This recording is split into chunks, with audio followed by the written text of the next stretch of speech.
the greatest salvation imaginable. Behold, the days are coming, declares the Lord, when I will make a new covenant with the house of Israel and the house of Judah. Jeremiah 31:31. God is just and holy and separated from sinners like us. This is our main problem at Christmas and every other season. How shall we get right with a just and holy God? Nevertheless, God is merciful and has promised in Jeremiah 31, 500 years before Christ, that someday He would do something new. He would replace shadows with the reality of the Messiah, and He would powerfully move into our lives and write His will on our hearts so that we are not constrained from outside, but are willing from inside to love Him and trust Him and follow Him. That would be the greatest salvation imaginable. If God should offer us the greatest reality in the universe to enjoy, and then move in us to know that reality in such a way that we could enjoy it with the greatest freedom and the greatest pleasure possible, that would be a Christmas gift worth singing about.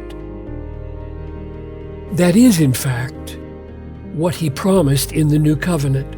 But there was a huge obstacle: our sin, our separation from God because of our unrighteousness.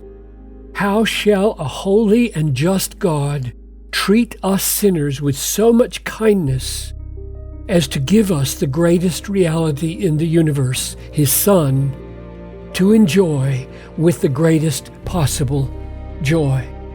The answer is that God put our sins on His Son and judged them there so that He could put them out of His mind and deal with us mercifully and remain just and holy at the same time.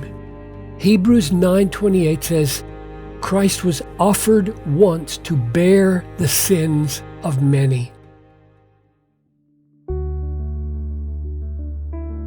Christ bore our sins in His own body when He died, 1 Peter 2:24. He took our judgment, Romans 8:3. He canceled our guilt, Romans 8:1.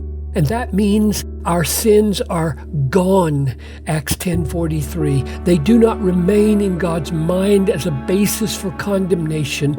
In that sense, He forgets them, Jeremiah 31:34. They are consumed in the death of Christ, which means that God is now free in His justice to lavish us with all the unspeakably great new covenant promises. He gives us Christ, the greatest reality in the universe, for our enjoyment. And He writes His own will, His own heart on our hearts so that we can love Christ and trust Christ and follow Christ from the inside out with freedom and joy.